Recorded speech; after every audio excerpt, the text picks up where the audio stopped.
What's going on, everybody? We are live. Coming to you live this Tuesday with some exciting news. If you are watching for the first time, my name is Adam with Hill Vending. We have around 100 snack and soda vending machines here in Tampa Bay, Florida.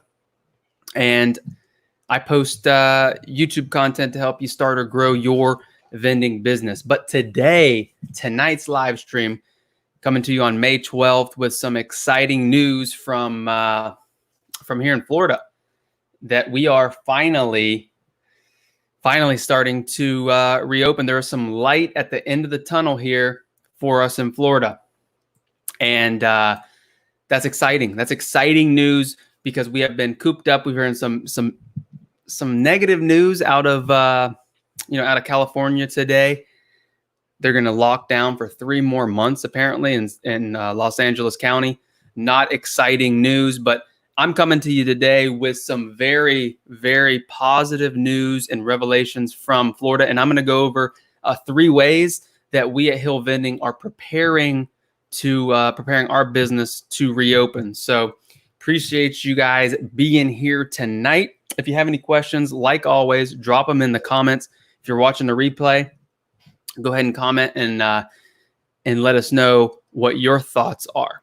So we are on the precipice of reopening. We have a number of larger accounts that starting next week, will be opening back up for business. And it's been a slow journey here. There's been, a soft open to stop the spread, if you will, here in Florida. And honestly, it's been pretty trying. Come the middle of March, basically, is when we kind of fell off a cliff. March was down, then April was down, and here at Hill Vending, January and February were record months, all-time highs in sales, all-time highs. We were projecting to have a phenomenal year, and then this coronavirus hit. So it's been a down couple of months, but it has given us opportunity here to come out with some products and some ebooks and stuff to try and help people. So that is, I guess, a silver lining to all this. But tonight, 3 ways we are preparing for the reopen. So as businesses start to reopen here, just this week in Florida, barbershops and salons were able to reopen. Obviously, the grocery stores and everything, Home Depot, businesses like that were opening or already open. But the real exciting part of this is that we're going to be able to operate back at normal capacity. We're going to be able to do what we like here at Hill Vending, which is fill vending machines. We love filling vending machines. We love snack and drink vending machines, and we love taking those snacks and drinks, putting them in the machines, and pulling the money out. So that's what we're good at, and we're going to be able to get back to that. So what's the first thing? The 3 ways we're preparing for business to reopen. First way is we're going to start restocking our warehouse with our inventory. During all this shutdown, you don't want to get caught with your perishable items. It's one thing about vending with the dates. You don't want to get caught with items because expired items mean you can't sell them, and people don't want to buy expired items. So that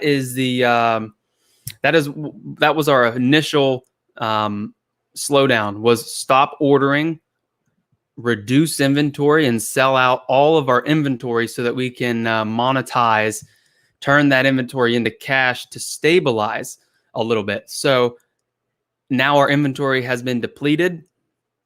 And with the go ahead, with the green light, that's going to be the first thing that we're going to work on, is building our inventory back up in our warehouse, stocking back up on supplies, on perishable items with the longer dates that we sell a lot of. But when we're operating in an uncertain time, when we're operating where we don't know how long we're going to be closed down, we were pulling product from other machines and we were selling them in our accounts that were still open to try and not let those products go bad. So that's the first thing we're going to do, is be increasing our inventory.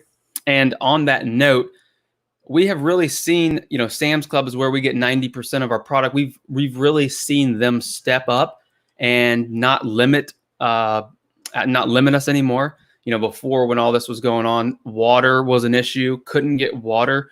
1 case, 2 case, 5 cases per customer. So we have seen that those limits have been relaxed, which is good. And we haven't really seen too many items that aren't available. That was one of the concerns that I had, was that while this may pick back up, we may not have the access to the product. While we have demand and the accounts are open, we may not have the ability to buy from Sam's Club or buy from the store these products. But to Sam's Club's credit, Coca-Cola, Pepsi, all the big players, we really haven't seen a vacancy of products, as far as we're able to find everything that we sell. Pretty much we're able to get our hands on, which is exciting. That's not an issue, at least at this time. So appreciate you guys hopping on. If you have a comment, drop it in the comments there. Let us know. Let me know if you're excited to reopen, if you want to get back to work. And I'm going to go over here some exciting things too about the opportunity that I think is in front of us here. The transition that may be taking place from the old guard to the new vendors here, because of this shutdown, might have accelerated it.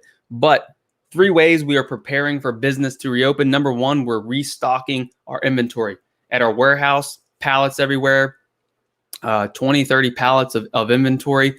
We depleted that down, turned that into cash to put on the sideline to protect our business. Didn't know if we're going to get any bailouts. Didn't know if we're going to get any money. So you got to cut your spending. So we cut our spending and sold it all. Now we're going to start bringing that back up, stocking that back up. And number 2 is we're going to have to follow what we're doing is we're going to have to talk with these accounts and follow all of their new requirements. For medical facilities, it's already in place. And some of our facilities, we've had to split up. Only some of us can go to certain facilities. And they're requiring temperature screening, where you have to get your temperature taken before you can go in. You have to fill out a questionnaire before they allow you on the property. But we're going to talk with the accounts and see what new requirements. Do they only want us to come at certain times? Do they only want us to service before a major shift or after a major shift? We kind of build our route around what's advantageous to us. We may have to cater more to those accounts going forward. We may have to cater more towards their requirements and whether we can get into their checkpoints at the certain times. So that's number 2, is following up with our accounts and seeing what is the process, what is the procedure they want us to follow. Let's see. Question here. Desert Digger, were you able to access any of your locations during this time? Yes, we were. We're down around, for April, around 50% in sales. So we were able to get into, roughly half of our accounts. But, it was definitely a big hit to us coming off of record numbers that we were able to, get just shellacked in sales. So, and the ones that we couldn't get into, that we couldn't service, we tried to get into, at least pull the product out to sell at the other machines, because we knew when they said here that it was going to be at least a month of a shutdown, we tried to pull those products out and put them in other machines so we didn't have to, lose money on those expired items. Okay, so number 1, what are the 3 ways we are getting ready for the reopen? Number 1 is we're increasing inventory. Number 2 is we're following all the requirements. We're checking with our accounts. What do they want us to do, and can we comply so that we can get in there and fill the accounts? And number 3 is we're going to be eyeing some expansion. We're going to be seeing, we've already got 1 call this week from an account that had a vendor and apparently didn't get the whole story. I'm going to find out on Thursday. They didn't, the vendor just basically walked away from the account, walked away from the machines in there. So going to find out more about that on Thursday, but I think there's going to be a lot of opportunity to come out of this. People who were, there's an old saying, I don't know who said it, not me, but when the tide goes out, you find out who's swimming naked. So basically meaning, everybody in good times can be a vendor. Everybody in good times can, make YouTube videos and show all the cash and all that. But, when the tide goes out, you find out who really had that solid foundation and who really was set up for success for the long haul. So I think there's going to be a number of machines to flood the market. I think there's going to be a lot of opportunity with used machines, quality used equipment that may come available for people, kind of getting out of the business, getting cash, didn't manage their cash correctly during this downturn. And now they're going to have to either abandon their business, liquidate, or sell because they just can't sustain what they were doing. So that's what I would say to you if you're interested in getting into vending, is look at this time. The silver lining, it may be a good opportunity to start into the business. Vending can be whatever you want. It can be part-time, full-time. You can grow it from 2 machines to 200 machines. You can kind of make it whatever size you want. So I think this opportunity that we're coming into now after this reopen could be pretty exciting. Could be a lot more opportunity, because in vending traditionally there's a lot of older. It's not really something flashy. It's not techie that a lot of young people are getting into. So some older vendors may just want to walk away and get out of the business altogether. So eyeing expansion is number 3. Seeing what opportunity, what accounts out there are in acquisition, a possible acquisition. So like I said, we already had a call this week about someone who basically gave up on their account and lost the account. So let's see, anything else here? Any comments, questions, drop them in the chat. We're going to keep on trucking here. But those are basically the 3 ways that we see possibly that we're going to start preparing. We're going to start preparing for an inventory increase. We're going to start preparing for whatever requirements we need to. And then we're going to start looking at what opportunity has presented itself, whether it's Vendo 721s for $1,000 or accounts that have been neglected and that we can swing in and scoop up. So some other key options that we're going to be looking at that may take place during this time is, if you're talking about financing of vending machines, a lot of manufacturers, I'm working on getting Todd from vending.com. If you're familiar, they sell, manufacture and sell vending machines, USI brand machines. And I'm looking to have Todd on. He's one of their salesmen next week probably. So look out for that. But they offer a wide variety of financing options. A lot of 0% for a year, 0% for 120 days. There's a lot of different unique opportunities. I'm curious if the financing for vending might be, like you're starting to see on cars, these car commercials where you can get a car for no payment for 6 months and 80 months financing. Will they do that with vending machines? Who knows? That's a possibility. So I'm excited to see what opportunity comes up if we can get nice quality machines for a good price. Let's see what else we have here. I know you like the Vendo 721. What kind of snack machine do you recommend? So I recommend we like USI or AMS. And let's see, Paul is in the house. Paul says Crane National Snack or AMS. The newer Cranes, I haven't really, I have a bad taste in my mouth about Crane snack machines, basically because they've let me down in the past. The older models with the tray boards and the extra harness, the harnesses, there's a lot of things that have gone wrong for Crane machines for me. So I stay away from Crane machines. But the newer ones, they're just a little bit pricey, in my opinion. AMS, though, automatic merchandising systems. If you're looking for a snack machine, I don't think you can go wrong. Quality is the first thing. The price, though, is really they're competitively priced, so they're going to be cheaper than your USI machines on most models.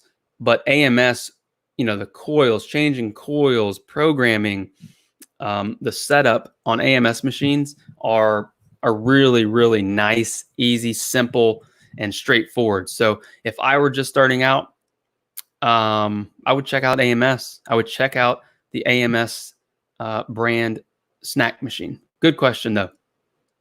Let's see. And Paul says that there are advances in technology coming. Paul, with Tri-County Vending, if you're looking for vending repairs and you're in South Florida, go ahead and check out Paul at Tri-County Vending. He's on Facebook, Instagram. If you need a repair, you can give him a call.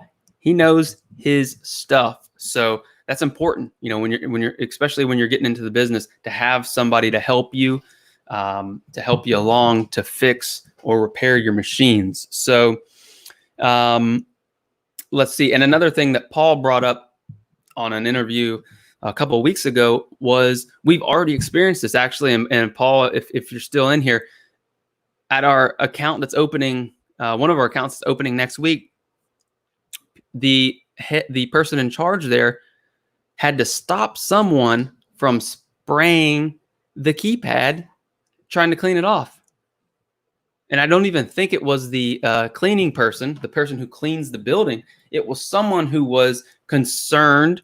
They're concerned about their safety, which that's fine. They're worried about, the COVID-19. But when they're spraying directly disinfectant or some kind of a spray onto the machine, the gentleman said he stopped the person and said, "What are you doing? You can't spray liquid onto a snack machine like that into the keypad." Now, this was today that this happened. This was today. So hopefully everything's fine, everything's working. But that's something that Paul brought up in an interview, is the number of keypad repairs that are happening on machines, because people don't realize that you should spray the cloth first and then wipe the machine down, not spray into an electrical component. So just keep an eye out on that. If you have machines out, talk to the account, because like Paul was saying, that's a $300 repair that you're going to have to pay for because of nothing to do with you, no negligence on your part, but that a well-intentioned individual damaged your machine. So keep an eye on that. Advances in technology, Paul, absolutely. Paul also just installed a Red Bull machine that had no cash, accepted no cash, no coin, no bills, just a credit card reader. And I'll talk about that in another video as far as changes that we're preparing for. Could be cashless, could be in implementing now full cashless machines, which there's a lot of benefits for a vendor, as far as getting money, tracking your money and your sales and everything comes right in to your credit card reader. You don't have to worry about, coins and bill jams and all that. So there is a number of benefits to it. But yeah, there definitely are advances in technology coming. Our account's going to mandate it. Our account's going to mandate you getting away with cash. So again, Paul saying on a keypad repair, 7 to 8 keypad repairs in the matter of 3 weeks. Wow. I imagine this is nationwide. I imagine that this is nationwide, and there has to be some account probably going to have to start posting on your machine to do not spray directly onto the machine. 7 or 8 keypad repairs in 3 weeks. That's great for Paul as far as business. Obviously he doesn't want anybody to have a down machine, but that's crazy. 7 to 8 keypad repairs in the matter of 3 weeks. So again, you got to talk to your accounts. You have to educate your accounts that they don't need to be spraying directly onto the keypad. So a couple more things here. that we are going to talk about. If you have any questions, drop them in the comments. But basically, just wanted to come on this evening and talk with you guys about what we're doing. We are really excited. We're excited to get back to work. We're excited that we can finally reopen. We can get the the economy, at least down here in Florida, open. I know LA County in California, they closed down for another 3 months, supposedly. So I feel for you guys in California. Hopefully something can be done. But, we have to get back to work and we have to get back to business. So if we don't have any other questions, I will see you guys next time. I'm going to be tomorrow on Instagram Live, and you guys can check us out there or check out any of our other videos. If you're interested in learning more about vending, we do have a couple spots still left. We have 2 spots left in our location guide.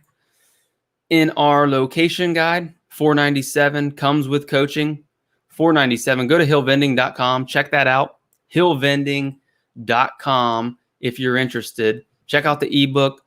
You can learn our method of vending, learn a system of vending.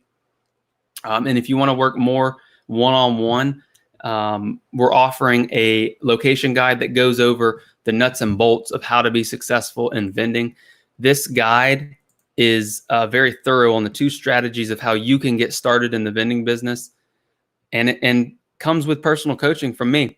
So we go over how to buy an existing vending location and how to get one on your own. So these are all, it's a video course. All these are video courses or videos that you will have access to, and all these PDF downloads and one-on-one coaching. So check that out, hillvending.com if you're interested. Like I said, we already have some people signed up, working with them on how to get started in the vending business. Comes with a 30-day money-back guarantee. If you don't like it, you can get your full refund. So again, not trying to sell you, but I know the value and I know how hard it can be to get started. You can watch YouTube videos, but really working one-on-one to develop a game plan for you is what my goal is with this. I can give my strategies on Vendos and AMS machines, but you really need to come up with a specific game plan for you. So that's why I'm offering that. So check that out, hillvending.com. Again, let me see if we have any comments here before this ends. And also on Instagram at hillvending. Follow us at Hill Vending Services on Instagram, and you can learn more. You can learn more there. So again, 2 spots left. Guys, I'm not trying to hard sell you. I'm just saying there's 2 spots left in this, and then the amount of value that's provided in this is going to go away. The amount of value, that's worth $5,000 easy. I've spent over 200, right now, probably around 300,000 figuring this all out over 6 years. And I'm distilling that down with a laser-like focus to help you be successful. So once these other 2 slots fill up, I'm not going to have the time, especially when we get cranked back up here, to be individually helping. So check it out. Take advantage of it. DM me on Instagram if you have questions, or email me, adam@hillvending.com. But I want you, more than anything, I want you to get educated. I want you to get into the vending game, because I think there's a huge opportunity. I'm already seeing it here in Tampa Bay. People who were on the fence, people who were bad at vending before, they're getting washed out, guys. They're getting washed out. So if you come in with a clean setup, if you come in with what I'm recommending, an AMS 721, if you come in with a clean setup, you will be well ahead of the competition. Focus on the 3 keys of vending. Every live stream, I got to tell you about the 3 keys of vending: location, machines, and service. So if you learn those 3, you can be successful. Okay, you don't need to have 100 machines. You don't need to have 1,000 machines. You need to have profitable locations with quality machines and excellent service. If you do all 3 of those, Vending can be simple. The problem is people buy $300 machines and they expect to put them in accounts that are high volume accounts, are quality accounts. They expect to turn a lemon car into a Maserati, and it just doesn't work that way, guys. So my goal is to share with you what I've learned, help you. It's not going to be easy, okay? This isn't easy. Vending isn't easy. If you're looking for a get-rich-quick scheme to sell some Snicker bars and Cokes and you think that you're going to get rich quick, I'm not your guy. If you want to learn actual strategy, if you want to learn actual techniques that work, that we've built to grow our business, check it out, hillvending.com. Follow us on Instagram. And as always, until next time, keep your drinks cold and your snacks fresh. See you guys.